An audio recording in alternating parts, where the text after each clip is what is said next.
And as with any conference, we do have a little bit of modifications due to unavoidable circumstances such as sickness. So instead of introducing Starlin Miller of the Wilderness Society, I am actually going to introduce Leah Cheek. Her bio is not in your book, so if you indulge me for 1 second, I will briefly read it. Leah joined the Wilderness Society in 2021 and currently serves as the Senior Regional Director of the East. She works with regional staff to guide the growth of the Wilderness Society's programs in the East and to ensure programmatic alignment with the organization's key priorities for conservation. The Wilderness Society's Eastern region extends from Maine to Georgia. Before joining the Wilderness Society, Leah served as the National Field Campaign Director for the Endangered Species Coalition.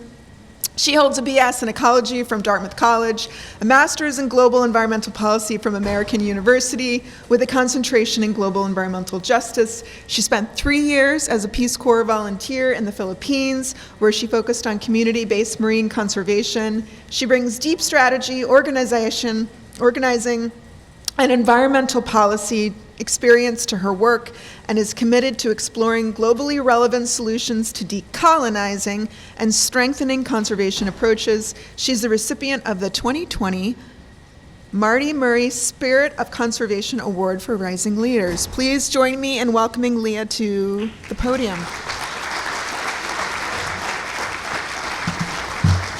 Okay, can y'all hear me? Okay, wonderful. Thank you, Melissa, for that very long bio introduction, and thank you all for accepting me in place of Starlin Miller. I'll introduce myself briefly. Miare, Dairile Leah Cheek, de Taino, Hebeyono de Boriken, de Kabia Alu Au Piscataway, Washington, D.C., Canada Traja, Aki da Hawa ni Wuru Taino. My name is Leah Cheek. My ancestors come from the island of Boriken, also known presently as Puerto Rico, the world's oldest colony. I live in the place of the Piscataway people in Washington, D.C., currently known as Washington, D.C., and I'm in the process of learning and supporting the reclamation of Taino language, who are the indigenous people of Boriken. So, Arikomobu. Thank you.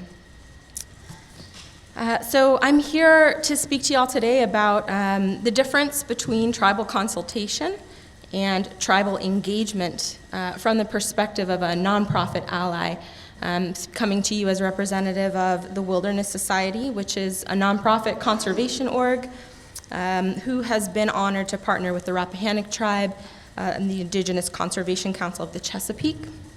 And as Melissa mentioned, I'm filling in for my treasured colleague, Starlin Miller, who could not be here to speak to y'all today because of illness, and she sends her apologies. She crafted this presentation for you. It comes from her expertise and her mind, and I, am honored to have her trust in sort of reflecting and speaking her words to y'all today. So thank you.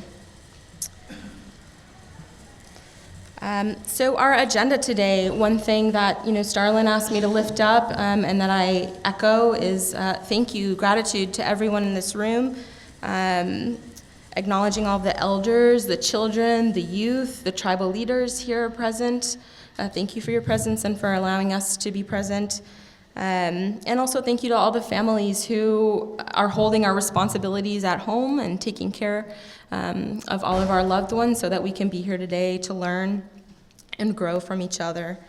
I want to thank Chief Ann, Pat Morris, the Rappahannock team, Melissa, and everyone else who made this conference possible today. And also Starlin, of course, for preparing these words to share with you all and her expertise.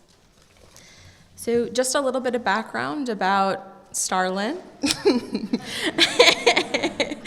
and sharing her positionality. I think that's important to know where this information is coming from. She's a mother to Miles Aupumat, to Merrill Blue, her second child, and to Moss Campbell, her youngest son. She's a wife to Bo Miller, the interim chief of police and the head game warden for the Stockbridge-Muncie community.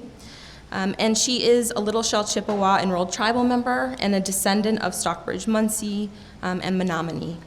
She's a granddaughter of an iron worker, small business owners, veterans, chiefs from both her maternal and paternal lines, and buffalo hunters. She's practiced law as a tribal attorney for 13 years, and she's currently serving with me at the Wilderness Society as our Native Lands Partnership Director. So let's get into the presentation.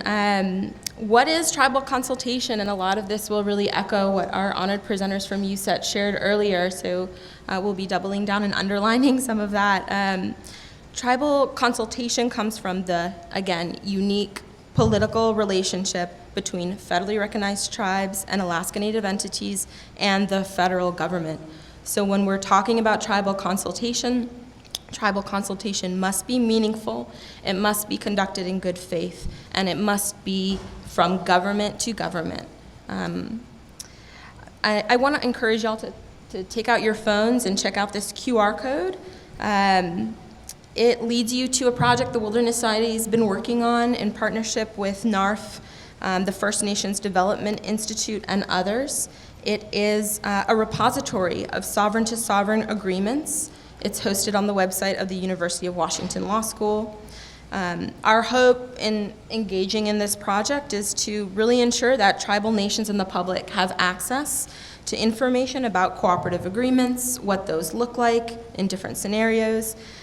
You'll also find a section in there on tribal consultation that includes all the executive orders that, again, Liz touched on earlier, and agency guidance around tribal consultation and more. So I hope that this resource will be helpful to you all. So here is the official definition of tribal consultation. This is found on directly from the BIA website. I'm not going to read this to you, but the point of this slide is to make clear that there is an official definition of what tribal consultation should consist of and should be. Whether implementation of that is happening appropriately, I think is another thing for us to explore and advocate for.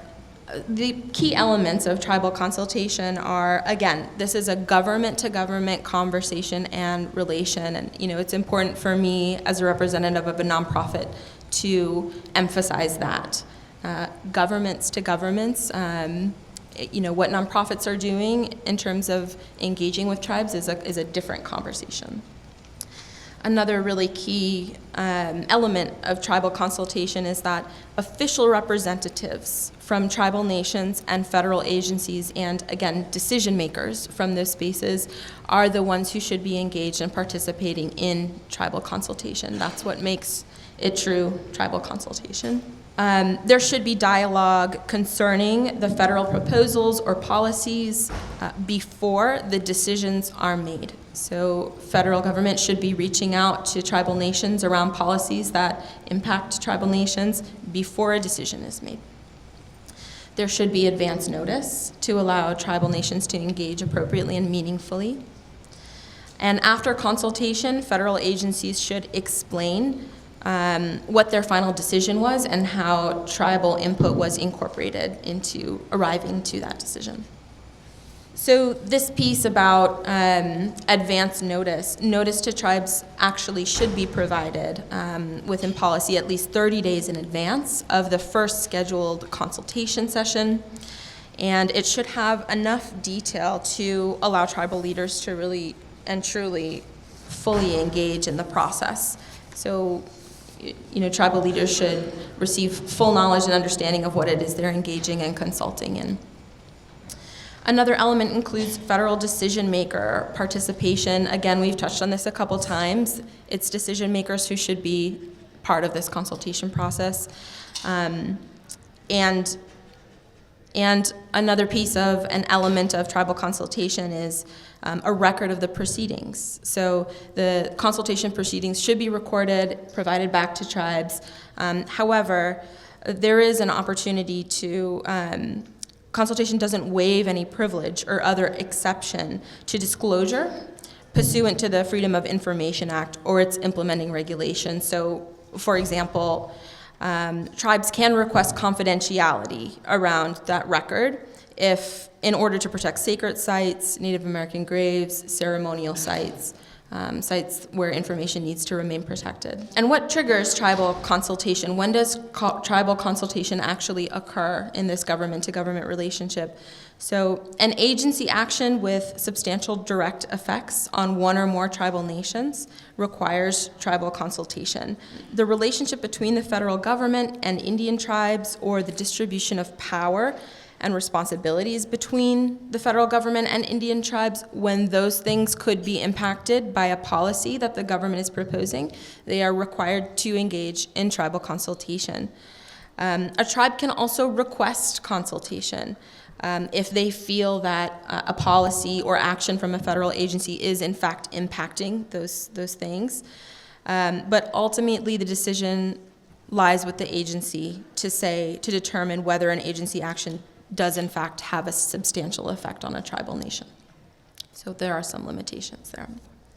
So now that we know the basics of tribal consultation, let's talk a little bit about tribal engagement, which is what non-government entities such as the Wilderness Society, nonprofits engage in our relationship building with tribal nations. It's really important, as I said earlier, for us as nonprofits to make that distinction. And so can anyone tell me why a nonprofit cannot practice tribal consultation with a tribe? Anybody? Yeah. Not sovereign, right. We are not a sovereign nation. It's not a government-to-government relationship. And neither nonprofits have not also entered into any treaties with tribal nations, right? We don't hold those treaties. So put simply, tribal engagement is that work that nonprofit organizations do to engage with and work with tribal nations, other indigenous-led organizations, and indigenous people. Ideally, that tribal engagement results in strong partnerships with those entities. So as an organization, the Wilderness Society, we fully support tribal consultation, the government-to-government relation between that and the ability of tribal nations to request that. At times we will, when we are engaging in federal policies, we will remind the federal government around this policy that that consultation is required and should be meaningful, but we are very careful not to interfere with the government-to-government relationship that occurs there. That is not our place as a nonprofit. A little bit more about the Wilderness Society. We actually turned 90 years old this year. I know we look young, but we're quite an old organization. And our mission is to unite and protect unite people to protect America's wild places. Our organization was founded predominantly by white men. And one of their initial acts was to help create and establish the Wilderness Act, which is a piece of legislation that provides deep protection for wild spaces. We are an outspoken advocate for public lands. We also have done a whole lot of work internally and made some public statements around the importance of recognizing tribal nations and indigenous peoples as the longest-serving stewards of lands since time immemorial. We've done a lot of work to show up better as an ally in this space. And Starlin's work has been a huge part of that. So as part of this work, the Wilderness Society has adopted a framework document that has been reviewed, approved by our governing board, and and all staff are held accountable to.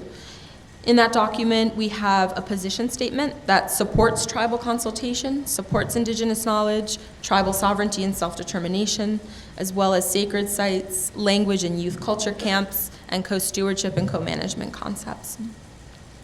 We're also working on a lot of our internal policies and procedures to make the Wilderness Society's engagement with tribal partners less challenging, such as recognizing indigenous knowledge and indigenous knowledge providers when we benefit from that through creating honorarium systems, gift cards, as well as really defining and incorporating free, prior, informed consent when we are working with tribal individuals, tribal nations, and nonprofits.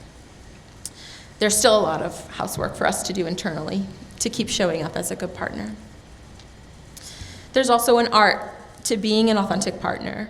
We really need to practice humility, transparency, and reciprocity. Far too often, our conservation nonprofit organizations, and we are not exempt from this in our history as well, have solutions that they have come up with that they will then try to sell to or bring to tribal nations and ask for participation in, rather than really beginning with tribal nations and their vision and ideas of how to create solutions from that expertise that tribal nations hold. That practice is extractive, so we're really working to try and stop working in that way. And influence the conservation community around us to do the same.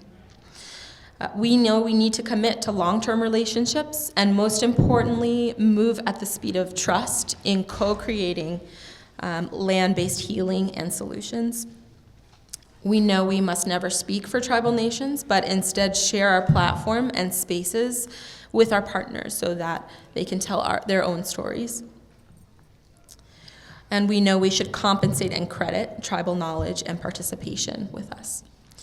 We must work to show up without further burdening our partners as well when it comes to our own illiteracy, and we've taken a lot of steps to educate our staff around tribal history and proper engagement.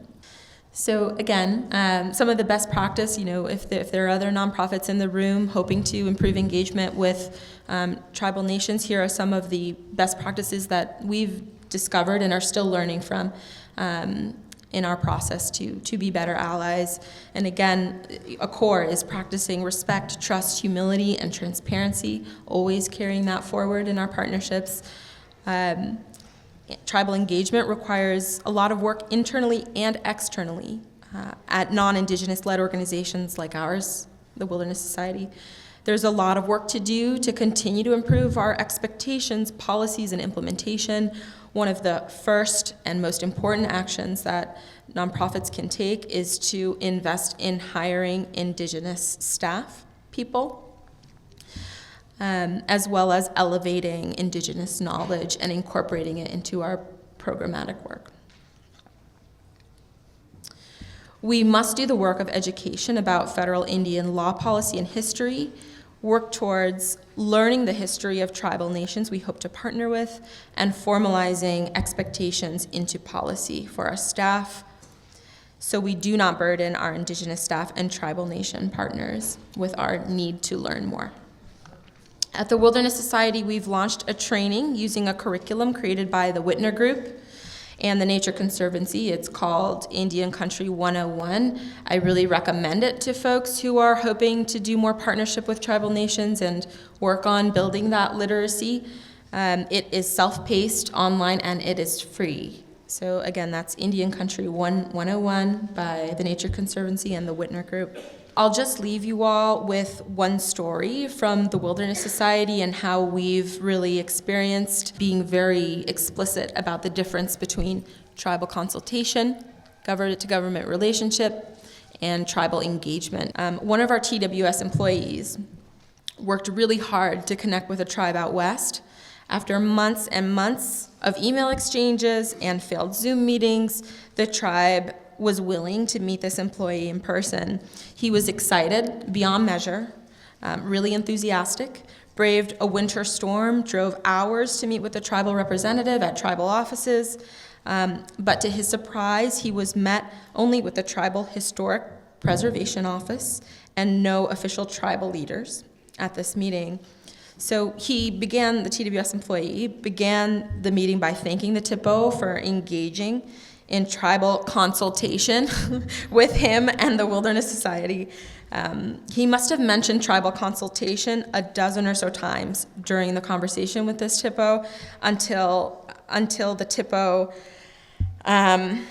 actually stood up and commented that the meeting was over and that no one from the tribe would be meeting with him again, because the tribe does not do tribal consultation with nonprofits. So that meeting ended, the employee left confused and saddened. They didn't understand.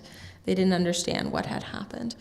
So since that time, the employees met with the Native Land Partnership Program led by Starlin and discussed why this happened, the lesson learned from it. The employee now understands that nonprofits do not function in a government-to-government relationship and cannot do tribal consultation. The employee is now using the words tribal engagement when he works and speaks with tribal nations, and has since begun to repair the relationship with the tribe. So a really important lesson learned for us and for that individual and for our organization. So that's it. That's it for me. Thank you. In closing, I just want to thank you all so much for listening, receiving these words, learning from the Wilderness Society and some of our experiences and how to be good partners, and our proper role as a nonprofit, non-governmental entity. Starlyn asked me to leave you with some parting words from a friend of hers that has walked on, in hopes that they'll offer you some strength through the hard work we're embarking on to uplift our people and the next generations to come. Our strength comes from the spirit of our ancestors. I hope you all will leave carrying that strength and feeling connected and grounded in our strong and resilient roots. Thank you.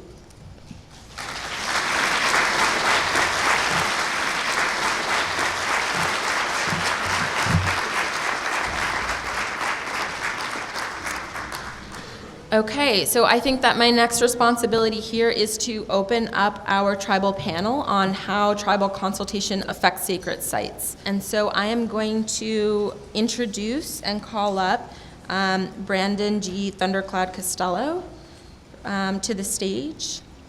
Brandon is an enrolled citizen of the Mattaponi tribe and a resident of the Mattaponi Indian Reservation. He actively serves on the Mattaponi Indian Tribal Council and chairs the Virginia Indian Advisory Board on State Recognition for the Governor of Virginia. Welcome to the stage, Brandon.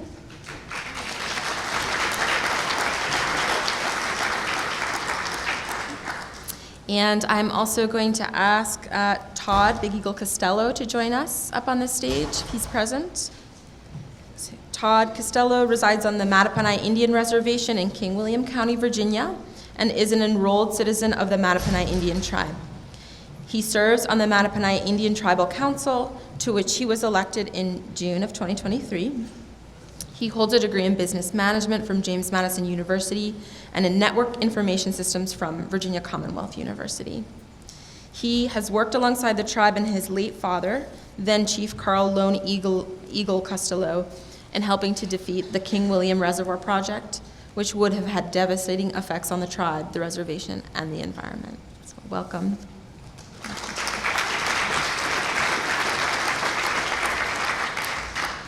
Okay, and then our third final panel member that I would love to welcome to the stage is Rufus Elliott. Rufus, we welcome you. Rufus is a citizen of the Monacan Indian Nation and was elected to serve on the nation's council in 2023. He's recognized as the first Monacan to graduate from Virginia Tech, where Rufus graduated with a degree in history and went back to Amherst County to serve as the first tribal administrator for the Monacan people, during which time he was the primary point of contact during the fight to save Rasawik. Rufus now serves as the housing director for the Chickahominy Indian Tribe, Tribal Fellow at the University of Virginia, and serves on the Indigenous Studies Advisory Board for Virginia Tech. Welcome, all of you. Thank you for joining our panel today. Okay, so good morning, everyone. As mentioned, I'm Brandon Costello. I am a citizen of the Mattaponi Indian Tribe. I do reside on the Mattaponi Indian Reservation there in King William County. I do serve on our tribal council as well. I've been on the council now for 16 years. I do serve in different capacities within the tribe as well. So I appreciate the invitation to speak to you all today. I also chair the Virginia Indian Advisory Board on State Recognition for the Commonwealth of Virginia. And we really want to talk about the importance of tribal consultation, and we're going to talk about the Mattaponi's battle. You've heard about the King William Reservoir, which is something that was a 22-year-long battle that the tribe went through, and that if we had been consulted during the process or even engaged in the process, it wouldn't have lasted that long, and we wouldn't have been encroached on from our sovereignty. So I'm going to first go over, though, a bit of our tribal history, the historic Mattaponi tribe for you all who you probably know the tribe, but maybe not. But we are original tribe, one of the 6 original tribes of the Powhatan chieftain.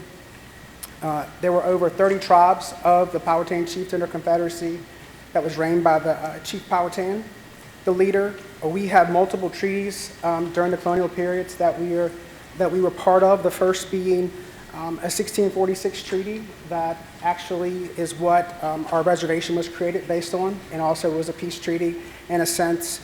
At that time, our reservation land patents in the colonial areas were over 7,000 acres of land. Today, we have nowhere near that much land, but at that time is what we were granted. In the 1658, the General Assembly did confirm the reservation land to the tribe. And then also, you've heard the 1677 Treaty of Middle Plantation, it was mentioned earlier. That treaty is what reconfirmed our tribal land and our status and our sovereignty as a tribe, and it's still used and sometimes today to review based on our hunting and fishing rights, our land rights, and so forth, and it has been challenged. And Todd will talk more about that within the reservoir fight.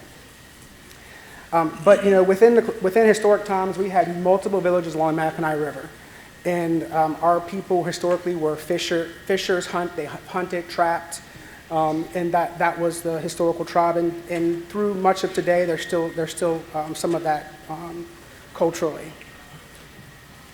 If I talk about the present day Mattaponi, so our present day, we have about a 200-acre reservation there in Kingdom County, so that's a lot different than a 7,000-acre land patent from a colonial time treaties. But you know, we're state recognized as a tribe. We are not a federally recognized tribe, but I can say that we will be submitting a fully documented petition to the Office of Federal Acknowledgement within the next month to get us our recognition. So Chief Ann did mention in the beginning about you know, those people who paved the way for us, and so we're hoping there's a seat at the table for the Mattaponi when we get our positive finding for the sovereign nations here. We are governed by a chief and council and have been since historic times. We have over 380 enrolled Mattaponi citizens.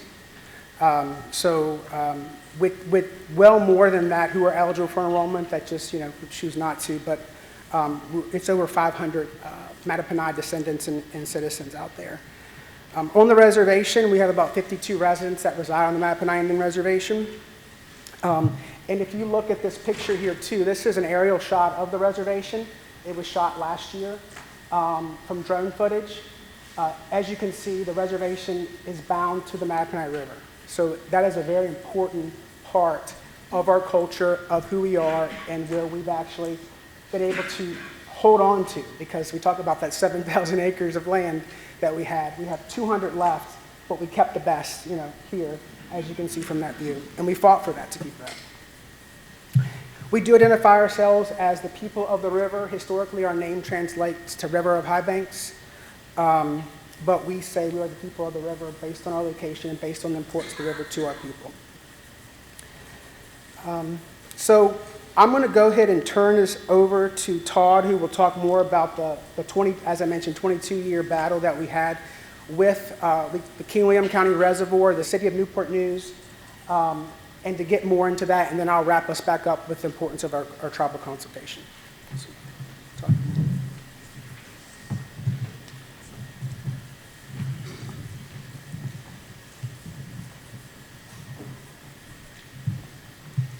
Good morning, everyone. My name is Todd Costello, and as Brandon said, I serve on the Mattaponi Tribal Council. I was privileged to help the tribe work on defeating the devastating King William Reservoir, which I'm sure many of you may know about. But if not, we're going to go over it today. And a couple things I would like to say before we get started is I worked along the side of the tribe and my father, Carl Costello. He passed away 2 years ago, and I really wish he could be here because he had a mind like a steel trap, and he would let you know every little ins and out. So I wish he could be here, but instead you're stuck with me. Keep in mind that this fight is all about water and control. and we'll circle back to that at the end. Just remember, water is controlled.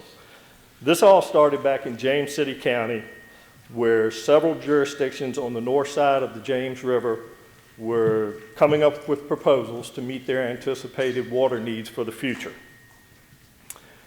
The biggest of these proposals was one being called the Ware Creek Project, where they would put a 48-foot high dam across Ware Creek, creating 1,217 acres of reservoir and producing 10 million gallons a day. The Corps of Engineers twice issued the required 404 permits for this project, and twice the EPA stepped in and vetoed these permits, citing damage of 425 acres of wetlands, reduced the wintering habitat for ducks, and eliminating the great blue heron rookery. Also, it would alter the flow of nutrients into the York River. After litigation through the federal courts, the courts ruled that the EPA had the authority to veto the permits, even if no alternative water supply existed for James City County. So basically, it didn't matter what happened, the EPA had full and absolute power. We'll circle back to that in the end. The EPA did make it clear they wanted a more regional approach to water solutions for that area of the state. So that's when, in 1987, Newport News, Williamsburg, James City County, and York County joined together to form the Regional Raw Water Study Group. They stated that they were looking at several different sites, several different areas. So the Mattaponi got wind of it, but we were always told that, oh, you don't have to worry about it. You're just one of, numerous sites, no big deal. But the first thing the study group did was come into King William County, where the Mattaponi Reservation is, and garner the support of the county, basically the Board of Supervisors. They felt by doing this, it would lessen the threat of lawsuits and also increase their potential for state and federal approval. Now, please keep in mind that this was way before the internet, and everything was being done in a very hush-hush manner. There was no internet, there was no YouTube, there were no video phones, nothing like that. I believe maybe 87. I don't even know that we were into flip phones then. We were probably before bag phones. So during this time, they were quietly buying up land in King William County for the project. From now on, I'm going to refer to the study group as Newport News, because Newport News took the lead in spearheading this project from this point. Now, this was a massive project that posed many dangers to the environment and the Mattaponi tribe. A 78-foot dam would be constructed over Cohote Creek, and 15 acres of land would be flooded in that area to create the reservoir. Now, another key component to this, they would dam Cohote Creek, but Cohote Creek does not have the flow to provide the water. So what they wanted to do was come across the road to the Mattaponi River, where the tribe is situated, and put in a pumping station and pump 75 million gallons a day from the river to the new reservoir. There would be a 1.5 mile pipe to the reservoir, and then almost a 12-mile pipe from the reservoir to an existing Newport News reservoir in New Kent County. The environmental impacts of the reservoir site would be devastating. There would be over 400 acres of wetlands and 21 miles of streams destroyed if they flooded this site. It would be the greatest permitted destruction of wetlands in the Mid-Atlantic area since the Clean Water Act was enacted. It would destroy threatened species such as the sensitive joint vetch and the New World begonia, and it would destroy wildlife habitat for numerous creatures, including bald eagles. The reservoir site impact on the tribe was also great. Within the proposed flooding zone, there were 126 historic and prehistoric Native American sites, with 117 of them eligible for inclusion under the National Historic Preservation Act. It would also have great impacts to the traditional hunting and gathering practices of the tribe. Now, that was the reservoir site. Then you have to come over to the Mattaponi River where they want to put the pumping station. They want to pump 75 million gallons a day from the Mattaponi River. Well, as many of you know or don't know, the Mattaponi has subsisted on fishing for shad since time immemorial. They have survived our reservation. They have kept our reservation from going extinct, and we still have tribal fishermen who fish for shad to this day. The Mattaponi River is a river that comes, you have the bay, then you have the York River, then it goes into the Mattaponi River. Up where we are, it is mostly fresh water. But just downriver from us, so say this way, is where the saltwater wedge is. And just upriver from us is where they wanted to put the pumping station. I don't have a PhD, but something tells me if you start taking a lot of fresh water out of here, a lot of salt water is going to come up here. And the reason that's important is because the Mattaponi River, home of the shad, a shad is an anadromous fish. That means it is born in fresh water and it goes back out to salt water to live its life. It only comes up in the freshwater areas to spawn. Well, the Mattaponi and the Pamunkey have two very healthy shad populations. If you were to bring the salt water further up into the Mattaponi, you would destroy the habitats for the fish, for the nurseries, for the spawning, not to mention other species such as herring and rockfish, and also all the sensitive vegetation that's up in there that's freshwater vegetation, not saltwater vegetation. And to make matters worse, they were going to put the pumping station directly in the middle of the prime spawning ground for the shad.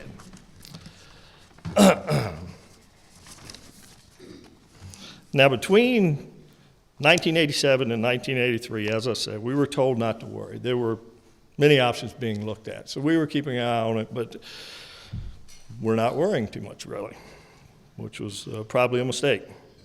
In 1993, Newport News quietly once again decided that they were going to go with the King William site. It was not until around 1997 when the tribe was really made aware when we received a receipt of the FEIS, which was the final environmental impact statement by the Corps of Engineers. It was basically plopped down on our doorstep with thousands of pages, and we had a few months to respond. This is where things start to get extremely complicated due to the size and scope of the project. But I will try to simplify it by just dealing with the major events and tribal impacts. The tribe quickly scrambled to figure out what to do and acquire legal representation. Please keep in mind that the tribe was never contacted directly regarding this project until the FEIS, the final environmental impact statement, was dumped in their lap. Now, this was extremely concerning because of Section 106 of the NHPA, which was discussed here earlier today. And I was going to read what that said, but I think we all know, and it was already discussed here today, but it basically says that you have to consult with the tribal government, the state historic preservation officer, and the advisory council on historic preservation to avoid the sites or mitigate the effects on them before the project can proceed. That's kind of interesting to me because to avoid the site in our instance was not going to happen. They were not going to up and move a 1,500 acre reservoir. And to mitigate, to me, is basically how much it would cost them to buy you off. And our stance always was, you can't buy us off. The damage that would be done by this destructive project, it's just irreplaceable. The tribe immediately sent a letter to then Attorney General Jim Gilmore, who I'll circle back to, requesting assistance and affirming its treaty rights with the Commonwealth. The response was pretty much what you would expect. No assistance being offered, and pretty much downplaying all of the tribe's treaty assertions. Bottom line, he said, just let the process take its course. Taking its course basically meant the various permitting processes, and this is where I believe things get the most interesting, as interesting as something like this can be. There were 3 major permits they needed, Newport News, to do this project. The first was the Section 404 permit from the Corps of Engineers. Since the dam would be constructed by the discharge of dredged or filled materials, Newport News was required by the Federal Clean Water Act to obtain a construction permit from the Corps of Engineers. Second was the VMRC permit. VMRC stands for Virginia Marine Resources Commission.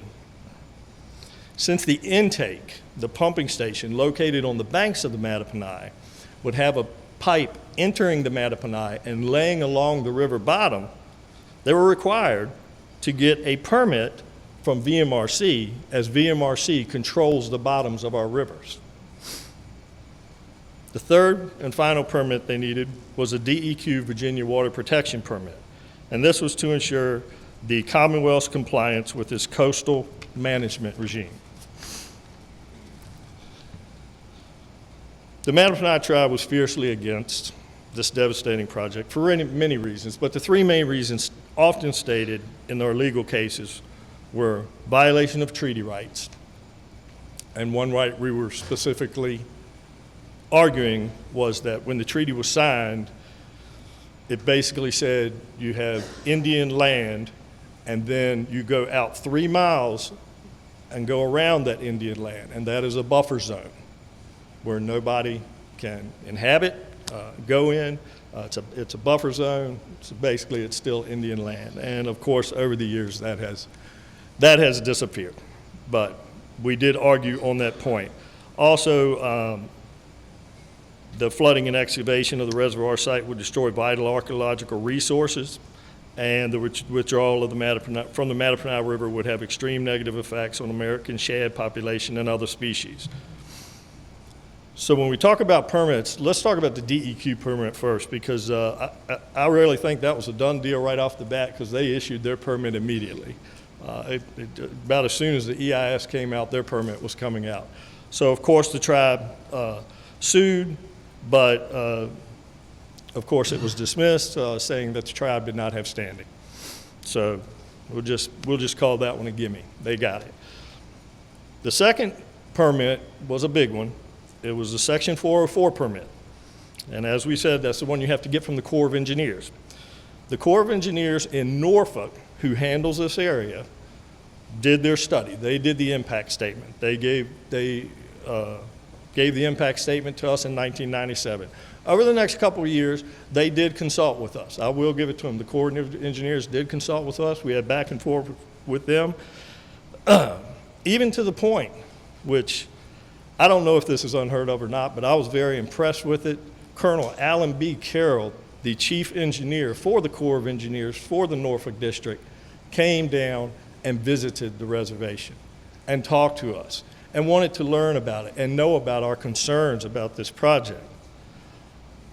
I will say he is one of the most genuine human beings I've ever met in my life, and he was truly concerned about what we were concerned about this project. Not to mention he was a very intelligent individual also. So, believe it or not, in June of 1999, Colonel Carroll issued his decision and denied Newport News' permit to build the King William Reservoir. And I'll read what he said. When he wrote to the city manager, Randy Hildebrandt, he said, "Water was only one part of the overall problem in the King William Reservoir project. As I stated in my June 4th, 1999 letter to Randy Hildebrandt, my decision to recommend a denial of the permit is based on the lack of demonstrated need to destroy 437 acres of wetlands, as well as cumulative adverse environmental impacts of the project." But then he went on, and this is what I was most impressed with. "Particularly the potential for the disproportionately high and adverse effect to an American Indian minority population."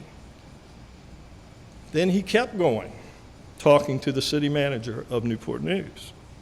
"Before you go to any additional expense relating to providing additional information on water need, please be aware that even if the need issue were resolved completely in favor of your group, I would still recommend denial of this permit.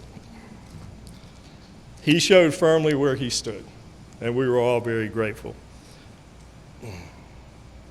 Of course, at this point, the tribe was overwhelmed with joy. It looked like this would be the end of this disastrous project, but not so fast. Remember Attorney General Gilmore, who we sent the letter to requesting assistance previously? Well, Attorney General Gilmore was now Governor Gilmore, and Governor Gilmore was not happy with Colonel Carroll's decision. So he enacted a very obscure law, dug deep, and found something that took the decision away from Colonel Carroll and the Norfolk District, and he appealed it and had it placed up in New York with the North Atlantic Command. Well, I'm no professor, but I know if you get it out of here and you put it up there, it opens it up for a whole lot more political pressure and posturing. So that was up there. During this time, we had a third permit come into play. 2003, the VMRC permit came up. There was a meeting in 2003, public meeting, room bigger than this, 5 times as many people in it. It was hot, and it lasted a while. But during this meeting, the head of VMRC, who sat in the middle of the board up here, he was basically the tie-breaking vote on this permit. And the panel was they thought was a little split. So they were thinking he's going to be the tie-breaking vote. I found it odd that during the whole meeting, while everybody was getting up and speaking, this gentleman kept getting up from his seat and running to the back, and getting up from his seat and running to the back. Basically, he was getting phone calls that we learned. And we can only imagine who from political pressure, that if this thing came down to a tie-breaking vote, he better vote the right way. Luckily for us, it did not come down to a tie-breaking vote. He did not have to cast a tie-breaking vote, and the permit was denied. Once again, great news. Newport News sued VMRC. Under the pressure and the weight of not only the suit, but I'm sure tons of political pressure, VMRC held an unprecedented second hearing. Once again, people spoke. Nothing had changed. It was less than a year later. Nothing at all had changed. Miraculously, they garnered the extra vote they needed to get their permit. Now they have 2 of the permits they need. All they need is number 3 from the North Atlantic Division. But unfortunately, in 2005, and not surprisingly, just unfortunately, the Norfolk District was overruled by New York, who approved the 3rd and final permit for construction of the reservoir. Now, please do not forget that the EPA could have vetoed this anytime they wanted. They have absolute power, as was set forth in the court case. They did not. I kind of like to look at it as what I would tell people as the Big Brother scenario. You're on a playground. You're on the other kid's playground. He sets the rules. It's his playground. It's his home turf. You agree to a brawl. You fight him playing by his rules on his turf, and you beat him. What does he do? He goes home and gets his big brother. And that's kind of what happened here. So at this point, things did not look good. We were blessed to have the support of thousands of people during this struggle. We were also blessed to have many organizations fighting alongside the tribe. These 4 organizations I want to mention in particular: the Alliance to Save the Mattaponi River, the Chesapeake Bay Foundation, the Virginia chapter of the Sierra Club, and the Southern Environmental Law Center. It was these 4 organizations who, I'm proud to say, in the end, pulled the proverbial arrow from the quiver and fired at the giant, ultimately defeating him. After the last permit was issued in 2005, they filed a lawsuit against the Corps of Engineers. It took 4 years, but finally in 2009, a lone federal district judge rejected the approval of the permit, saying, before determining that a project that would flood over 400 acres of functioning wetlands is the least damaging practicable alternative, the Corps of Engineers must do more than give vague explanations about the potential adverse effects of or potential political opposition to other alternatives. It must explain fully based on analysis adequate to the task, while other alternatives are either impracticable or more damaging. Shortly after this news, Newport News pulled the plug on the entire project. During this entire time, Newport News reported that they spent $50 million on this project. Personally, I believe it was more. I think that's just what they're reporting. On a project that, number one, vastly overestimated their future water needs. And if you look at their numbers today, as opposed to what they were projecting for today, their water needs have changed minimally. Once again, as I said in the beginning, I do believe this is all about control. He who controls the water controls everything. And think about that. I'll tell some people sometimes they don't understand it. They say, no, I want to control all the oil because I see all these sheiks in their private jets and their fancy cars. I say, well, that's fine. I'll make you a deal. I'll give you all the oil in the world. You give me all the fresh water. I'll have all your oil in 4 days because you will die. I can live without oil. You can't live without fresh water. And I believe that's something that's going to come more to the forefront as things go on. But in the end, I would also like to point out one quick thing. It's important to note, once again, we didn't have the internet or anything like that. So you're basically talking about print media, television media for the most part. And I think it's important to note that during this time, the tribe had very little to no media support. All the media support was on the side of the giant, and they did everything they could to disparage the tribe every chance they got. But we kept fighting. The key takeaway, I guess, and talking about consultations and stuff, we just weren't consulted. It just didn't work out that way, and even when we were, it was, in my opinion, for show at best. Of course, this was a long time ago, granted. In the end, it was a very long battle and mostly a legal one. But the way in which the project was finally defeated through that lawsuit I told you about, and it was a great result, shows the strength in protecting our environment.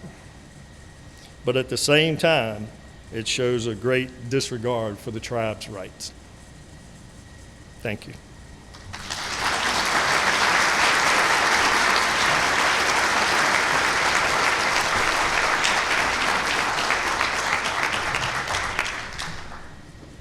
So just in closing for us, we were victorious in this fight, as Todd went through the ins and outs of that. It was a 22-year-long battle that we went through, multiple court cases. But the biggest thing was as a challenge to our tribal sovereignty. And that was the fight that our leaders could not let go. It was a different time then. Talk about 1987 when this started, the conversations Todd mentioned too with social media, of course, wasn't big there, internet, those kind of things. Word of mouth played a big part into this. So rallying our people together, rallying the support of those organizations were crucial and key to our success. And we were very gracious to have that support from the community and from others.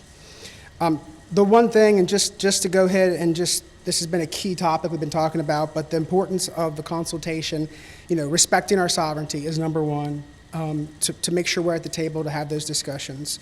The cultural sensitivity that comes along with this. So there's different cultural sites, as we mentioned in the Reservoir Project, that people would not have knowledge of or access to, that our tribal citizens and tribe does. So making sure that we can speak up about those things. The environmental concerns as well. Legal requirements. I mentioned we're a state-recognized tribe. but we have colonial era treaties, and when it comes to the state and the federal government about our status as the Mattaponi, it's always gray. They don't know which way to go with us in certain statuses because a lot of our things predate the United States. So legal requirements that come along, and then also, it also builds relationships and fosters trust between the agencies and the tribes, and which I think is an important key. So once again, thank you all for your time today. Thank you for the invitation, and I'll pass it back over. Thank you.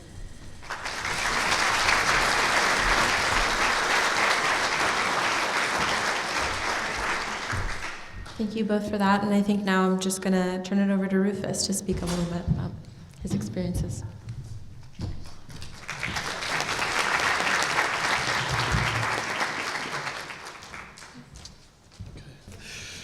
All right. Naham Pipi, Rufus Elliott Mingi Koanela, Mima Manakanyisa. Good morning. I'm Rufus Elliott, citizen of the Monacan Indian Nation. Really honored to be here and speak in front of all you guys today. I've spoke on this topic a handful of times, and I've spoke in front of a crowd a few times, but this is probably the first time I've spoken in front of so many of our tribal leaders all at the same time. So it's really humbling and honoring to do that, and they're watching me. Today I want to really, there are people in the room who are going to be much more equipped to talk to you about the legal side of things, about permits. There are people in the room that's going to be able to talk to you better about archaeology standards. There are going to be people in here that can really go over the ins and outs of tribal sovereignty, executive orders. I'm not really here to do any of that, okay? That's not my thing. You don't see any job titles on my little about me there that would give you that impression. It's really for me, and the reason I was asked to speak today, in my view, is really more so to talk to my non-Indigenous friends in the room about why this all matters to me, why this all matters to us. Because at the end of the day, that's really why we're here, right? Is not to go over the ins and outs of this law or that. It's really about, why do any of us care? Why should you care? And so hopefully I'll do that today. I'm gonna give you a little bit of history. I can't miss the opportunity to do that. And it's also very important, and it informs the way we feel about our ancestors and about what our role is here in the time that we have. So with that, we'll get rolling. Real quickly, the Monacan Indian Nation is part of a larger confederacy of tribes.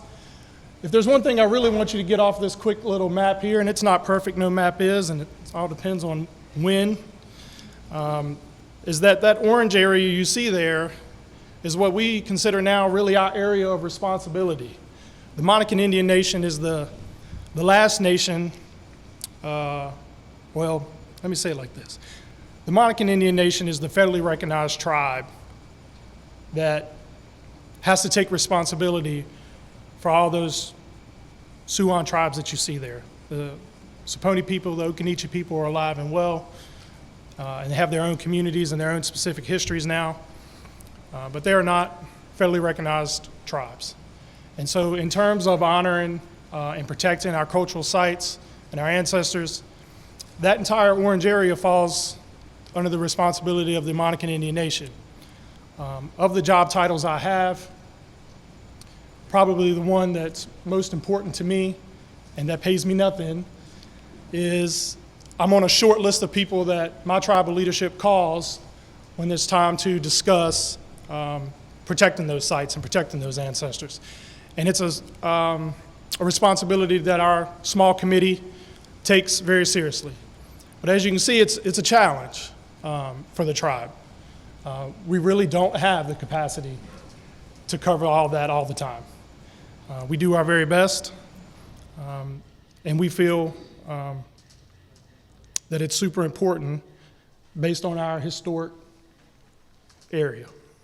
One of the specific things to know about the Monacan Indian people is that we were mound builders, and we come from a culture of mound builders. And so not only do we have our historic village sites to protect, oftentimes what we're most called to protect are our mounds, our sacred sites in which we buried our ancestors. Before European arrival, we know we had at minimum of 13 mounds here in the state of Virginia. It's a little hard to see in the little inset there, but you can see some of those sites with the blue dots in that little inset there. And then the picture you see there is an example of oftentimes what these sites will look like today. Historically, they could have been anywhere from 5 to 20 feet high and 50 feet long, and often would hold thousands of individuals. Because in our practice, these weren't something we did, buried people one time. This is a site that we would visit over and over again, and we would bury our ancestors in these sites over time. We had a long practice of temporary burials before removing people to these sacred sites. And because of that, these mounds are really cultural markers and spiritually significant, both to our ancestors and to us today. They were tied to our clan systems, to our overall cosmology, and many of these sites have evidence of continual use for hundreds of years. We know, for example, that a site in the Charlottesville area was still being visited by the Monacan people well into the mid-1700s because it was noted by Thomas Jefferson. Today, because of removal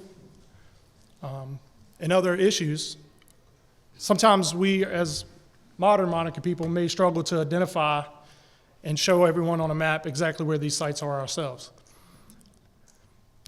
But in many cases, we do know. And that's really part of the importance of reaching out to us first, right? So much can be avoided by that alone. But all over the United States, but particularly here in Virginia, you'll find that part of the erasure of tribes in our histories here was tied to these specific places. And what you'll find is, and this happened especially in the western half of Virginia, is that tribal place names were eliminated from these sites. So instead of it being referred to as a Monacan mound, even though they knew that's who was visiting these sites, so that must be who they belong to, instead of referring to them as a Monacan mound, you'll see over and over again in our area where these things were called Indian mounds or Indian grave, and it's on Indian Road, right? And that's on purpose, folks. That wasn't an accident. Because if you take our name off of it, then who does it belong to? It could belong to any of us. It could belong to nobody, right? And so there was a practice all across the United States and in Virginia in particular to remove our place names. As I mentioned a few minutes ago, in 1788, Thomas Jefferson, who many of you may know as the father of archaeology, excavated the Indian grave a couple miles from Monticello. He's understood as the father of archaeology for desecrating Monacan mounds, for removing Monacan ancestors from their grave sites. I'll give him credit, he had foresight enough to write it down, so I guess that's how you become the father of archaeology. In 1901, the Hayes Creek Mound was dug, and approximately 400 individuals were moved out of this site. And this becomes particularly important for us down the road. I'll skim through these things here in the interest of time, but it's important to know that the Monacan Indian people, like all the others here, all the other tribes here today, you know, it was in an act of defiance that we survived the colonies. And we did our best, and we were moved from place to place. We signed treaties, like the Treaty of Middle Plantation. But many of us were displaced from our original homelands and, survived in small family organizations, small family groups, and churches. You see a small black and white picture there. That is the church and what would become the schoolhouse of the Monacan Indian Nation. This picture is from kind of 1920s, I believe. But that becomes a significant area for us. And you'll find just all throughout Virginia, North Carolina, that groups of our Confederacy survived in much a similar way. More modern picture of that same building. In 1868, that first community building was built in the heart of the Monacan community to serve as a meeting house, and church services were held there. It eventually becomes a school due to the Racial Integrity Act of 1924 and others, because we weren't allowed to go into public schools. And that all becomes important in these fights. Because earlier when I was talking about just the sheer size of our area of interest and how hard that is on the capacity of the tribe, you also have to understand, as I was introduced as recognized as the first Monacan to graduate from Virginia Tech. My grandmother went to that school in the picture. My uncle went to that school. My aunt went to that school.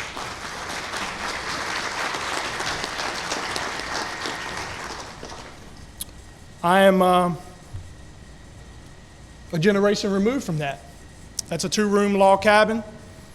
It has no running water, no heat, and that's where they went to school. And I don't say any of that to stand before you in arrogance or pat me on the back. I say all of that to say that when you go into these communities, those of you who are my non-Indigenous friends who work for the state or from some agency, that's who you're talking to. So the responsibility is really on you to be a good partner and to be willing to explain what's going on. I couldn't help but think a little bit hearing my Mattaponi friends here talk about their project, because the project I'm going to talk about is a water pump project. Our historic capital is a place called Rossawick. It means in the middle of. And if you look at our little map there, you can see what's considered the 5 main Monacan towns. And Rossawick was in the center of it, and it's the town site that all of our other villages and towns pay tribute. It was marked on John Smith's map in 1612. And I think maybe the most important thing for you to understand is that 200 generations of Monacan people lived there. That's a long time. It would have been a rival, not to Jamestown. Jamestown, in the big scheme of things, is a blink of an eye. It's a joke. It was a rival to London. You need to understand that Werowocomoco and Rossawick were the London and Paris of Virginia. They were equal in size, they were equal in history, and they deserve to be respected as such. The proposed project from the James River Water Authority was a pump station that would pump water for Fluvanna and Louisa counties. I'm not sure if it was planned. If it was, great job. If it was by sheer chance, it's really neat to share the stage with a similar story. But this was about pumping water to a growing area for businesses and for homes. And as a common theme, this site was chose not because it was the only place that this could go, because it was the least expensive site out of somewhere in the neighborhood of 10 sites that it could have gone.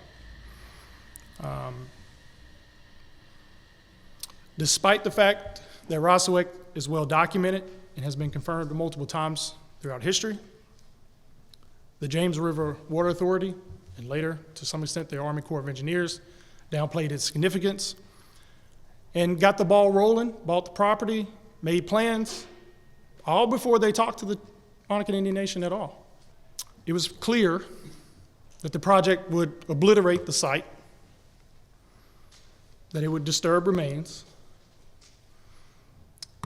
But throughout the whole process, we were made to feel as if that wasn't that big of a deal.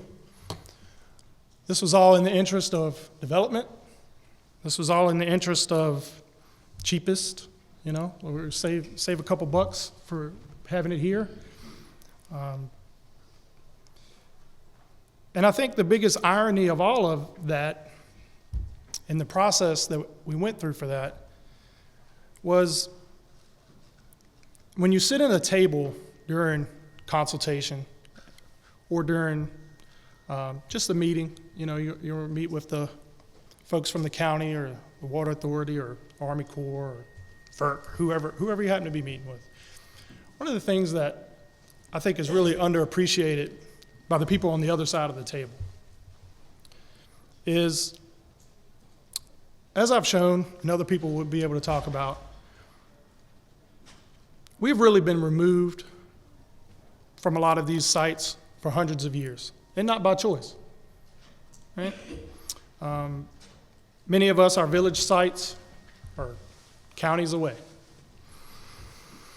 And when you sit down across these folks, the first thing they really want you to be able to do is draw an exact line around, where's this village site at exactly?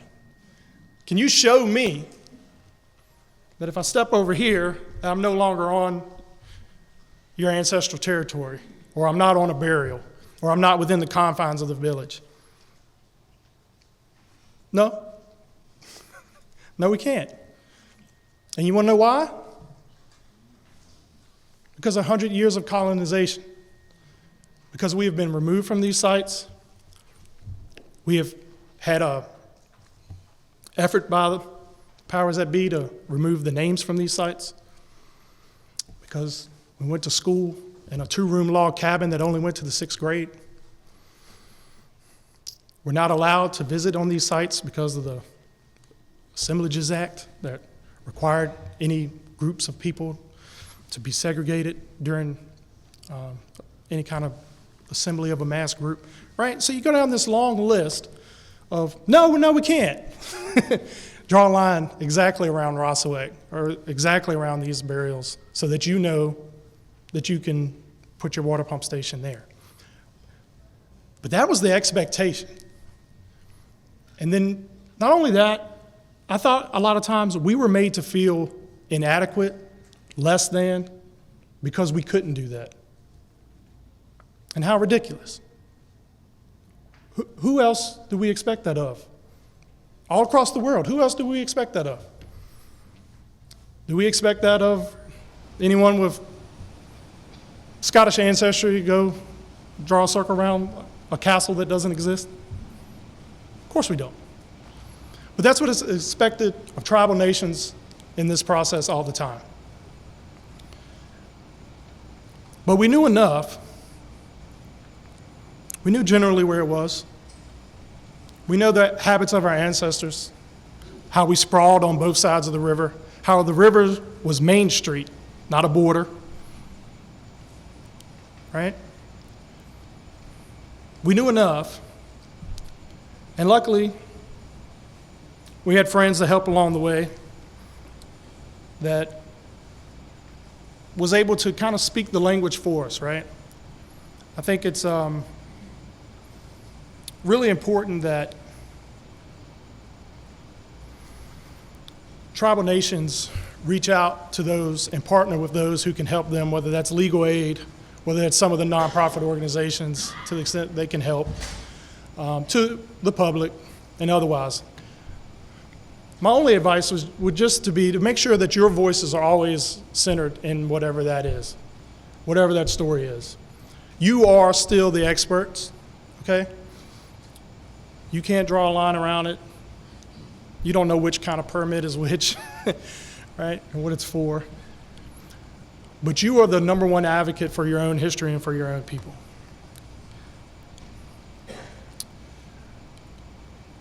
Society is set up in such a way that Jamestown is like the most important historic site sometimes in Virginia, right? And they've spent over or close to 100 years excavating this thing very neatly, every little piece of evidence, learn everything about it. They were willing to obliterate the Rosso X site, and they were going to do 3 months of archaeology by a bad archaeologist. And that was all we were going to get out of it. And,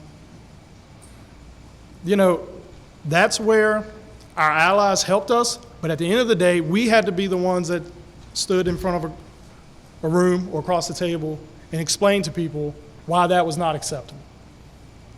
No one can do that for you. You have to be your own best advocate in these situations. And it's your stories that really sway the minds and hearts of the public. It's not your lawyers, it's not the nonprofit organization. It's your ability to stand in front of a room of people and tell them why it matters that's really going to change.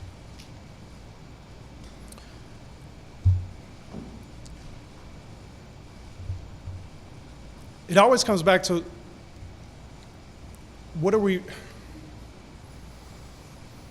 I think sometimes the hardest thing to get across from the other group of people is why do we really care so much? Why is it such a big deal that we don't know where the post hole molds of a lodge, in our language, IT, the house, went? Why does it matter so much if we have to move these remains? And I think it's insulting that we have to explain that, but I do want to take a few minutes to do that, particularly for, again, my non-Indigenous friends in the room. I'm going to warn you now, the next slide might bother some of you, but there's a picture included that might bother you. And, but I thought it was important for you to see what we have to see. You remember in the earlier slide where I mentioned the Hayes Creek Mound and it being excavated and individuals coming out of that, our ancestors coming out of that. The excavation was done by Edward Valentine, and he took what he called 80 perfect skulls back to Richmond and displayed them in his father's museum. This is the Valentine Museum in Richmond. By the end of the dig, the team had unearthed more than 400 Monacan ancestors and 8 dogs. That's what they did with them.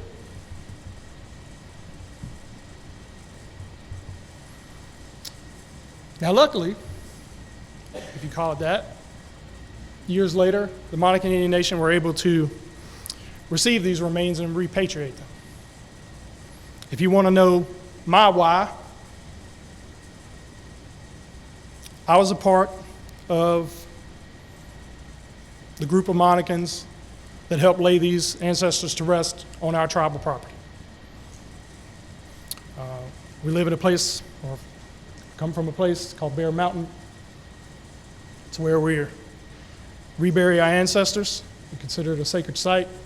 It's where my direct lineal ancestors lived, worked, loved, died, and they're also buried there. The previous chief, Chief Kenneth Branham, and myself would often say, he was a participant in that repatriation as well, as some of the people in this room were. We would often say, sitting in those consultation meetings, this is why we cannot be bought. There's not an amount of money that you can give us to mitigate the damages, because we have had to open a cardboard box and look at a child's skull, wrap it in red cloth, and rebury it. And when you have had to do that to your own ancestors, you don't want to do it again. You don't want to do it over and over. It is an extreme responsibility, and it changes you. I was young. I was kind of a teenager, and as teenage boys are, I was interested, but really hadn't had any deep thoughts about what I was doing or about to do. But I will tell you that it really changed my life, being a part of that process and being a part of what it took to do that in what we would call the right way. It was very impactful on me. It is why I do a lot of the work that I do outside of my normal job. And,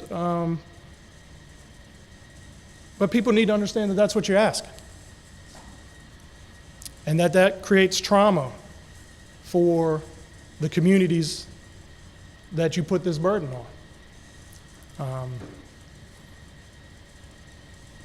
I will go the rest of my life knowing exactly how it felt to do that, because someone else couldn't leave them where they were.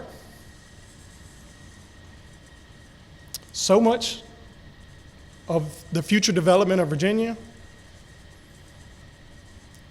relies on good partners and consultation and asking us. We luckily caught Rosawek in time, or we haven't had to do this. But we shouldn't have even had to get that close, ever. And with good consultation, likely we never will. It's kind of a silver lining to all this, is to say that going through the process of repatriating remains twice, which we've had to do as a community, and the Rosawek fight, it really helped us open our own eyes as a tribe and tribal community on the things that we needed to do, how we could be better. It challenges us to be better, to be more prepared, to find a better way to protect our ancestors moving forward. And that's the challenge that, I extend to this room, right? For my non-Indigenous friends here, as you travel Virginia and you go back home today, tomorrow, or wherever you're from, I want you to consider the land beneath your feet. Consider the 200 generations that lived there before you, their stories and their histories. And understand they oftentimes come from living communities. They have a direct connection to those things. History is all of what happened, not only part of what happened.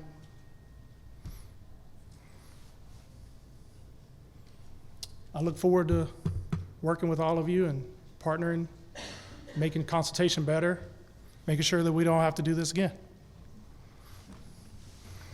Be well.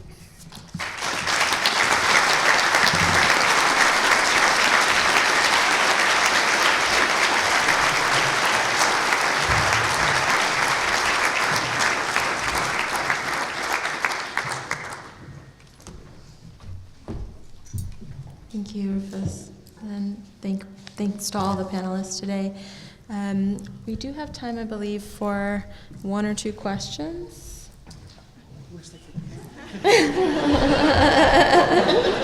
No, you're eager to get off the stage, but yeah, we've got a couple minutes for questions. So I think the first one I'll offer you all to ask each of you, each project is, what would it look like if consultation had occurred and this development process had occurred, using some of the ideas that USEP provided of consent rather than consultation? What do you imagine that would have looked like? I got you.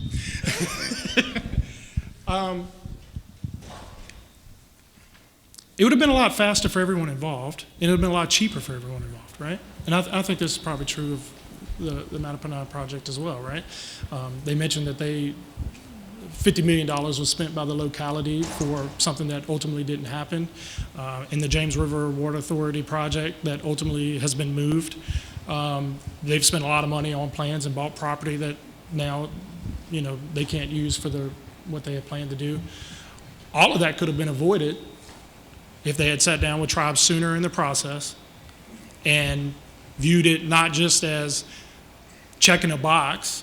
I sat down, so I've checked the box of consultation, but sitting down, hearing our concerns, and then taking those to heart and acting on those. I actually think the meaningful consultation creates better outcomes for everybody. I'll just add that when it comes to consultation, I think we talked about earlier, it's important the right people are at the table. So some of these agencies within our project talk to people, state government officials, talk to local officials, but never talked to the right people within the tribe, the tribal leaders, the tribal council, tribal chiefs.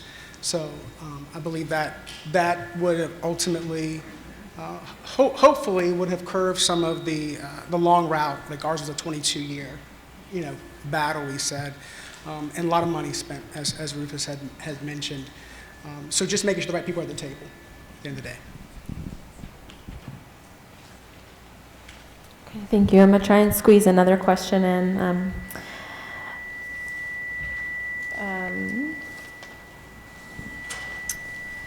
I'm curious about, in the process of going forward with these battles, whether legal, in consultation or otherwise, was the Middle Plantation Treaty and some of those treaties that are held in perpetuity ever brought up as one of the reasons that this project should be reconsidered or gone forward? Did that show up in the court cases or in some of the conversations? Was that ever something that the government sort of leaned on?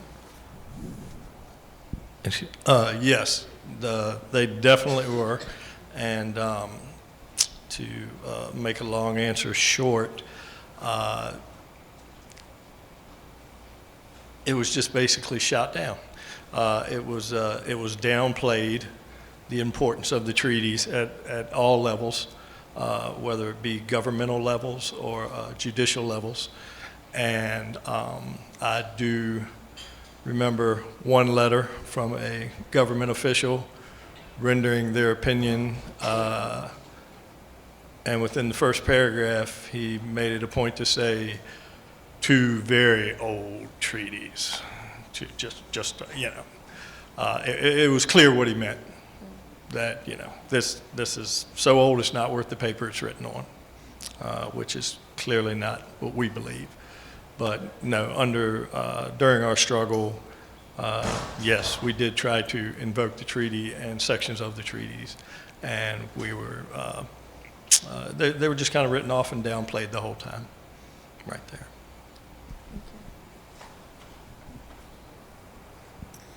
Okay, and then the last question I'm going to try and squeeze in here is, what was the impact on the whole tribe from beginning to end, engaging in this fight, be it financial impact or time, emotional, cultural impact that some of y'all have spoken to? How did this impact? For the Mattaponi tribe, so there was a financial impact, of course. We're not a huge tribe anyway, and as a state recognized tribe, resources are very, very tight. So trying to rally our citizens together, which is a big part, was the first part, which we were successful at doing. But it became marching, protesting, and different parades and events, trying to get the public involved. But also, it took a lot of our time away from the other things that are important to us. So, making sure that our reservation lands are kept tight, our people are taken care of. A lot of time and money were put towards things that we should not have had to put the time and money towards, or those resources towards.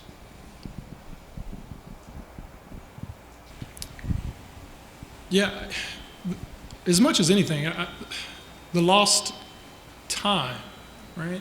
I was at the beginning of that fight for Uswick. I was the tribal administrator for Monacan, and I and the chief at the time and other tribal citizens had to go to public hearing meetings or otherwise, consultation meetings or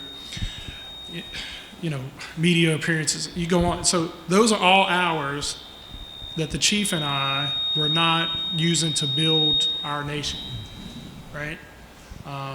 There's only so many hours in the day or in a week. And so any amount of time that you've got to spend doing these other things is hours that you're not spending building up your people with things that are not more important, because they're not more important, but maybe more productive. Well, thank you all. Thank you all for sharing your stories, and congratulations on the wins. I just want to say, model. though, that our fight's not over, because we do have a current fight that we're working in the Rappahannock have as well with the data centers that are coming up in the county. So we're going to be back on to making sure that we're at the table. There's a public hearing, I think, coming up soon that we need to be at, where the water will be actually pulled out of the Rappahannock, but it will be discharged back into a tributary of the Mappaponi. So we're back at the table to fight this again. So any support that we can get from anyone, we really appreciate it. So thank you.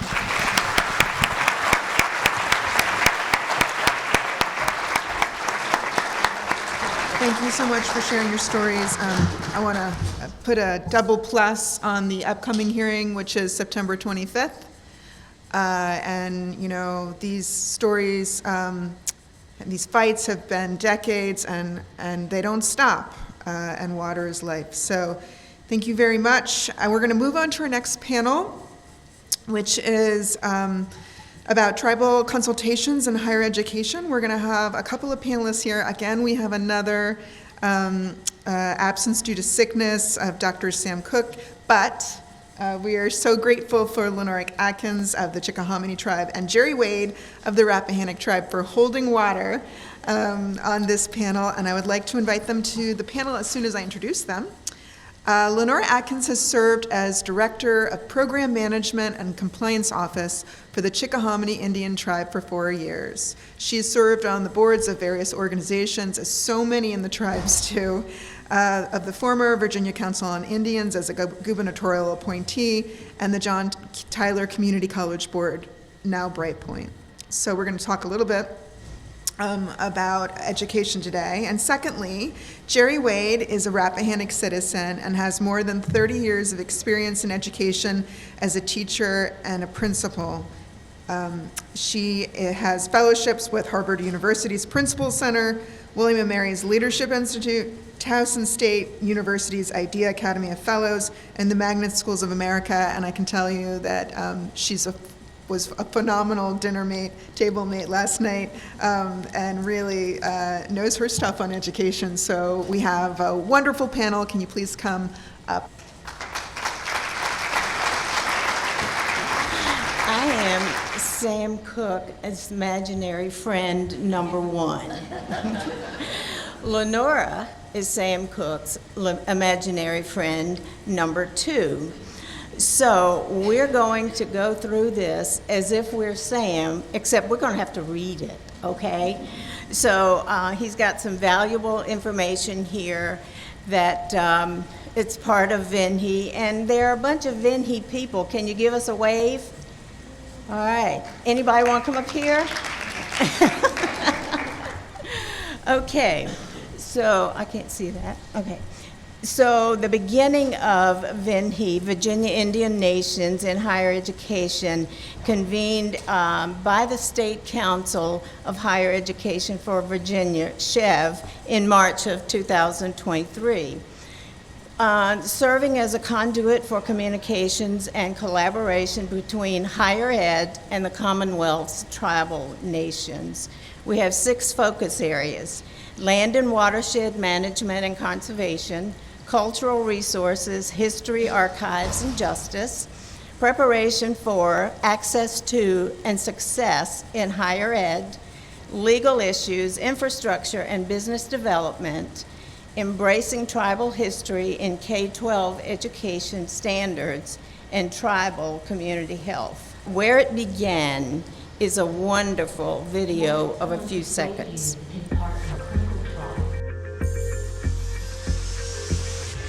Imagine someone persuaded you to take part in a clinical trial, then used your DNA to conduct experiments you knew nothing about. How would you feel? The Havasupai were once a prosperous community of skilled hunters and farmers, whose territory covered 1.6 million acres of land in and around the Grand Canyon. They survived wars, Western expansion, and the federal government's confiscation of their ancestral lands. But by the 1980s, they were living on a reservation of just 440 square miles. They had limited access to fresh water or health care, and mysteriously, more than half of Havasupai adults suffered from type 2 diabetes, a potentially fatal condition that affects how the body turns food into energy.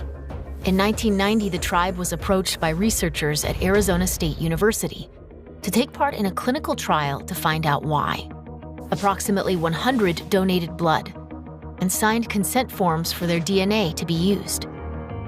Ultimately, the study failed to establish a genetic link between the Havasupai and diabetes. But that wasn't the end of the story. 13 years later, Carletta Tilausi, a member of the tribe, was attending a lecture at ASU when she discovered that the DNA had been kept and used to conduct research into alcoholism, schizophrenia, and inbreeding among the Havasupai, without their knowledge or consent. Outraged, participants in the trial filed a lawsuit against the university. 6 years later, it admitted to wrongdoing. The Havasupai were given $700,000 in damages, and their blood was ceremoniously buried. It was the first successful payout for misuse of DNA in U.S. history. What types of checks and agreements should be in place to reassure those who take part in clinical trials? So, before I turn it over to imaginary friend number 2, we'll go with this slide from Sam, the purpose: to affirm tribal sovereignty. It must be developed in collaboration with tribal nations and acknowledge the primacy of tribal law, which requires employees to abide absolutely by terms set by tribes when working in indigenous communities.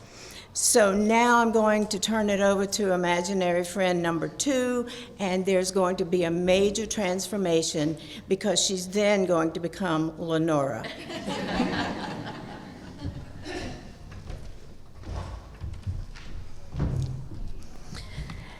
The points that we want to look at with any type of policy, any type of rules and regulations, we always evaluate what the advantages are.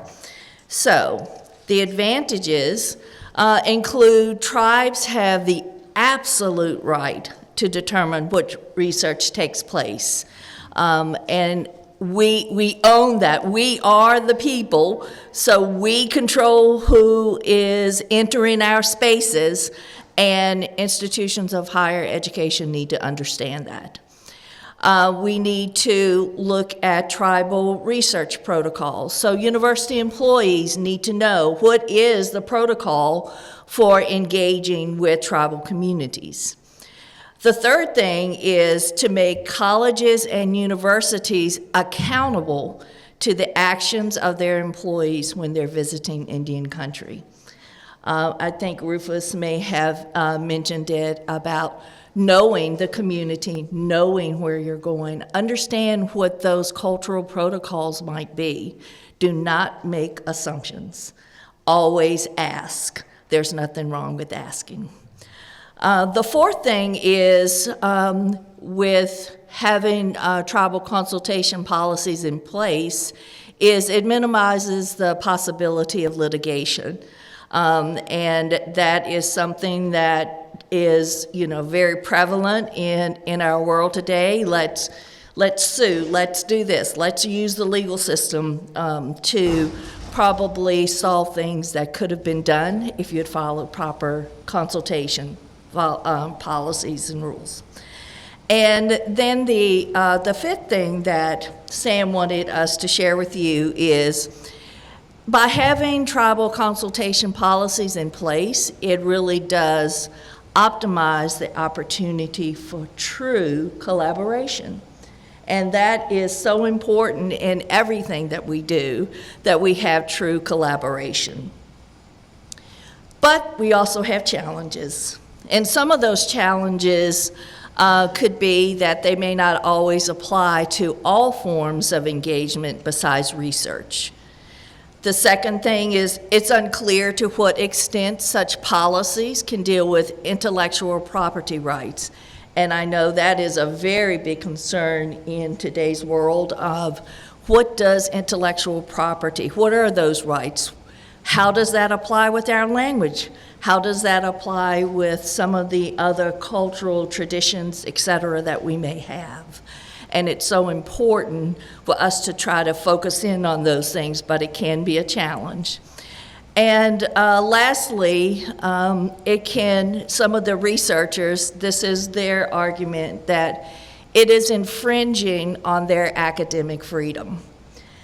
And that is something that causes people to put a stake in the ground or, stomp their foot or whatever to not comply with the consultation policies.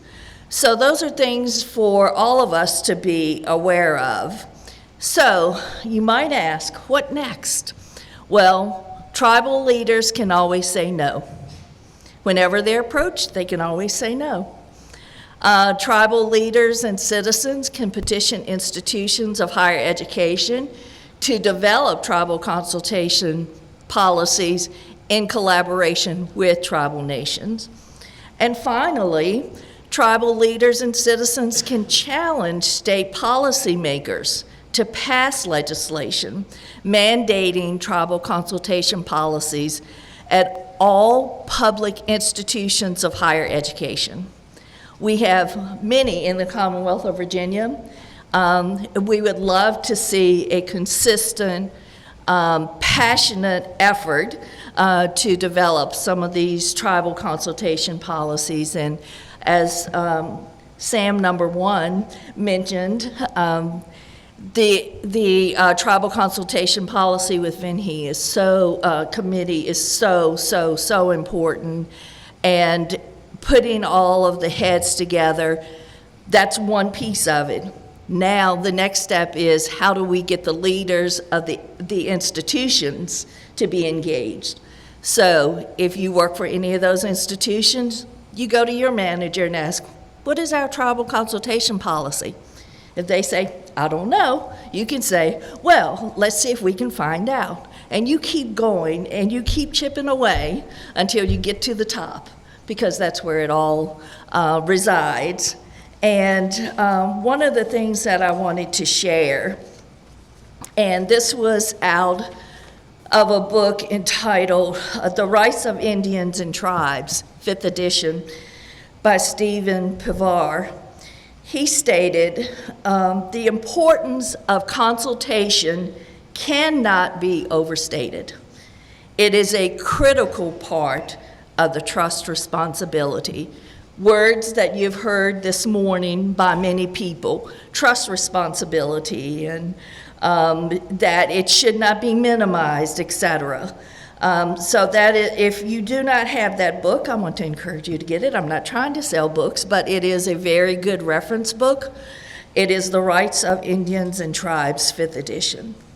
So with that, I'm taking off my Sam number 2 hat, and I'm going to put on another hat. Wingapo, Natutuwings, Lenora Atkins, Nachikahomini. I'm Lenora Atkins, and I'm Chickahominy. So with the example that I wanted to share and do a little introduction of consultation. What is consultation? We've heard it in many different forms this morning. The Congressional Research Service prepared a report in June of 2024 on federal tribal consultation, the background and issues for Congress. And in that report, ironically, they stated, again, that federal tribal consultation consists of 3 things: communication, consensus, and guess what we move to at the end? Consent. Amazing that you can put all 3 of these together and you can have a great consultation policy. Consultation is also one aspect of our self-determination. We've talked about our sovereignty this morning, and I have my sovereignty protector bracelet on that I think I got 2 years ago, maybe, at this conference, so I'm still wearing my bracelet. But consultation also provides ways to express and exercise our self-determination rather than being reactive to situations. When you can control it, you can also control what happens, including emotions, etc. So, with that said, I want to just share an outline that our tribe used in a situation with the institution of higher education. And if you'll notice, these are very familiar to some other points that you've heard this morning. That is, proactively initiate engagement. If people are not reaching out to you, guess what? You reach out to them.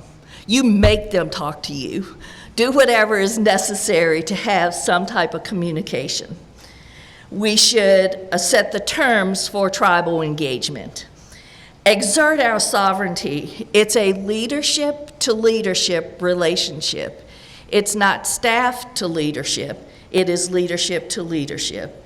Tribal liaisons should be at administrative level. That would be the optimal place of the position to be. If it's not there yet, you help move it along. Maybe some institutions have that, but maybe you can help move it along.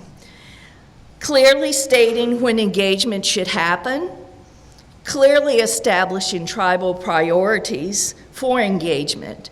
Again, you're setting these for yourself and the relationship with that institution of higher education, and you want to have a good relationship there. And you also want that level of respect as well, and having them respect our tribal leaders.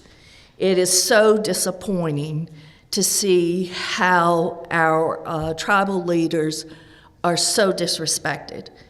That hurts my heart to no end, because our leaders are just as important as any other leaders.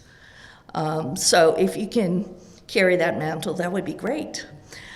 Clearly establishing tribal priorities for engagement. So there might be some areas that tribes feel are more important than others, but that's up to each tribal nation to determine what that is. Make clear that the appropriate tribal representation is critical. And then make clear that appropriate skill levels for collaboration are critical. Many times institutions of higher education want to assign students when that may not be the appropriate assignment for certain projects and engagement.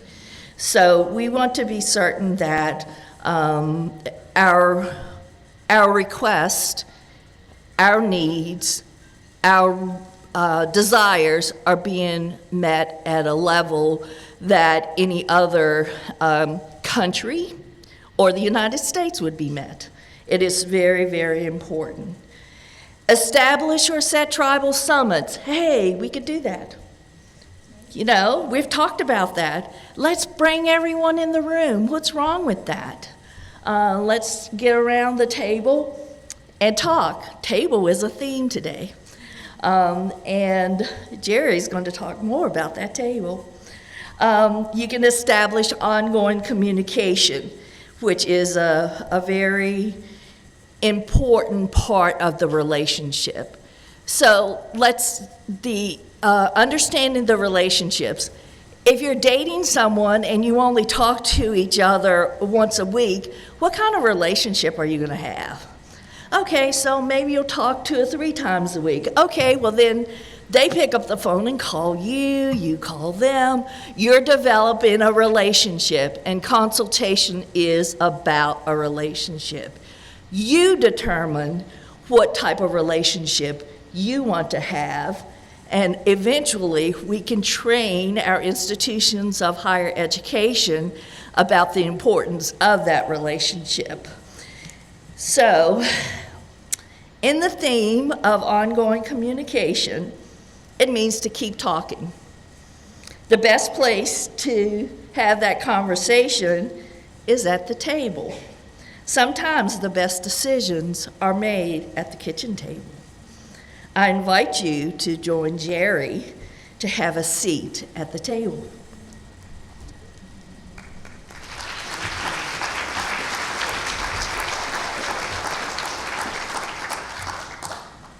I am Jerry Reynolds Wade. Many of you know me by my middle name, Hope, so don't think I've switched off on who I am. But I am a citizen of the Rappahannock tribe representing Venhi today. And by the way, we're planning a big summit in March. And so there's more information to come. And so mark that down now. And then he has some tables during the break and everything that you'll want to stop by and get some information. So that's my plug for today. And I'm going to share some things about your seat at the table. Everybody's at a table, right? You're from various stations in life, and I don't want to know what those stations are, okay? Okay, thank you, because you know I'm not able to do it. So this is your table. Who's at your table? What is it that you want? Is it information? Is it consent? Remember that word? Is it food? Yeah, I know. So I'm going to tell you a little bit about the process that the Rappahannock tribe used to develop the consultation policy, and I'm going to refer to some of the things that we have talked about in Venhe, and the bills from the governors and the one from the president. You've heard them all today, so I won't belabor that. But I really don't know which is worse, to talk to a room full of hungry people or to talk to you after your bellies are full. But I'm moving forward. Okay. So let's look at your table. All of you know who you are. You're seated there with a need to know, a desire for access to sovereign nations' information. So with good intentions and goals in mind, you initiate contact with a sovereign nation because somebody told you you're supposed to, and because you've heard they're serving a huge buffet and it's free. That is a picture of the Rappahannock kitchen, where things happen around the table. We have something that you want. What is it? Information, consent, food. So, in good faith and in response to your contact, we extended an invitation for you to have a seat at our table. And we're serving up a buffet of indigenous foods loaded with trust, recommendations, and points for tribal consultation and dialogue. There are fresh vegetables, communication responsibility, prior and informed consent. So now, for dessert, we're going to have sweet potato pie, served with a copy of the Sovereign Nations Consultation Policy, and a special note expressing a desire for a seat at your table. So now, we've had some dialogue. You thoroughly enjoyed the buffet, which raises awareness of menus and approaches not tried and discussions for future buffets, which also includes recipes for engagement, consultation, responsibility, and accountability. You extended invitation to the sovereign nations, us, to sit at your table. So we're putting the tables together. And you have honorable intentions to keep the dialogue going with trust, respect, shared responsibilities as some of the key ingredients in consultation. Invitation accepted. We're getting together. So now, we've established a trusting relationship with mutual understandings from the two meetings, and building on that, I want to invite you to dinner at our new created eatery. It's called Out of the Way Cafe in Indian Neck, Virginia. Surprise, council people in Chief Ann, I just opened a restaurant. Okay, so the menu is, and everything is grown by Rappahannock hands and dirt, and the main course comes out of the river, the Rappahannock River. So we're going to have hors d'oeuvres, bacon-wrapped venison bites, soup, chilled green corn soup with Johnny cakes. Do I need to move? Oh, I did it. So then we're going to have an appetizer of warm zucchini fries, Salad, and main course is the herb-crusted trout from the Rappahannock River with all kinds of goodies, and dessert will be fry bread with assorted toppings and homemade whipped cream. You hungry yet? Keep dreaming. So that menu has changed. It is now the process that the Rappahannock tribe used to create our tribal consultation policy. The first course in the six-course menu is Introduction to Rappahannock Tribe Consultation Policy, and then there's soup, and I'm not going to read all that to you, but I will tell you that the hors d'oeuvres with the introduction to the Rappahannock Tribe Consultation Policy, that policy was developed in 2021 with the extensive engagement with Dr. Ed Reagan, Dr. Julia King, St. Mary's College scholars, Chief Ann Richardson, and tribal citizens. It encapsulates, I'm tired, excuse me, it encapsulates Governor Ralph Northam's executive order affirming tribal sovereignty and consent for permits, and President Joe Biden's Executive Order 13175 declaring tribal sovereignty and tribal voices at the table. Here you are.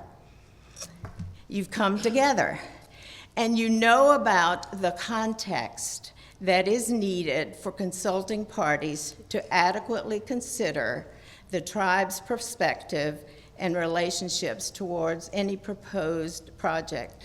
In other words, you think it, you better make contact, okay? And at the end of that contact, you may or may not get consent. But what's the key? Collaboration towards consultation. So, with the soup, you get a little bit of the background education for agencies and project components. The tribe was incorporated in 1921, recognized by the Commonwealth of Virginia in 1983, and recognized by the United States in 2018 in the Thomasina-Jordan Tribes of Virginia Federal Recognition Act.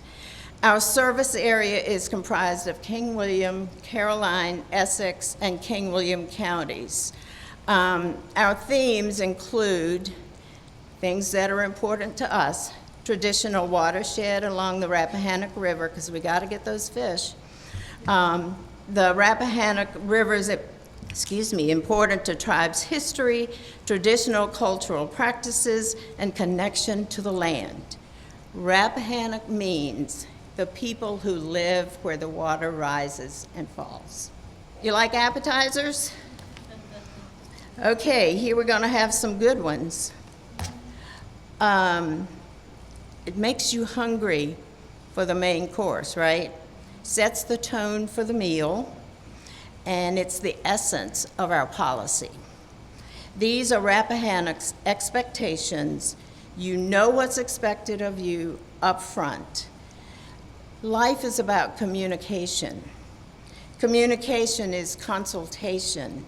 Communication is listening. Listen to understand, not to respond. So the appetizer is all about communication and consultation. Now we get to the salad. Did you know that the salad cleanses the palate after the appetizer and gets you ready for what's to come? Well, it does. Did you know that raw veggies help lubricate the digestive system? That's your free health tip for today. We talk about training of tribal citizens and federal agencies, but I want you to take this with you. Training of tribal citizens is the heartbeat of the tribe. So training them, or us, gives the information and assurance they need to handle questions and refer to agencies to appropriate tribal source. They will know not to speak into your microphone if you put it in their face, okay? So don't even try that. So now we're at the main course. It is the meat or the fish of the focal point of the policy. This is where Rappahannock lays out expectations and initiatives. Expectations on consultation. Look at the last paragraph. Adequate consultation involves listening to tribal concerns, answering questions, and conducting good faith investigations regarding potential impacts, be they environmental, economic, cultural, or of another nature. That is critical. We have to do, both sides have to do what is honorable so that we can establish a relationship of trust. Without trust and respect, I don't know how far we'll get. But it is a mutual two-way street. Don't run any stop signs, okay?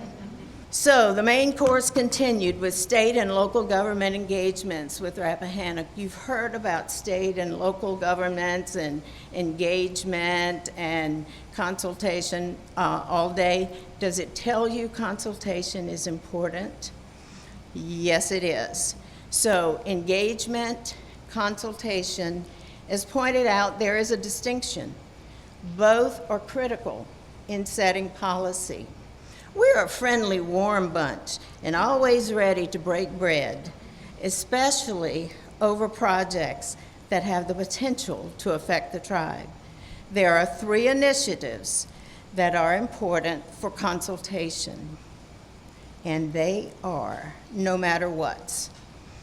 Development of initiative to improve rural communications, cell and broadband services, municipal review of projects with a high potential to introduce visual, oral, or quality of life impacts, and local government projects with potential to impact cultural or historic resources. The tribe is willing to work with state and local governments in partnerships that alleviate capacity and services in the core areas. Ready to eat? Okay, we're going to have dessert now. 3 major points in dessert. Consults, engages, partners. Consults with whom, because. Engages with whom, because. Partners with whom, because. Think about those.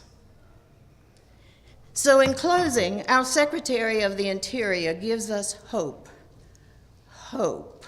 by ensuring that tribes have a seat at the table.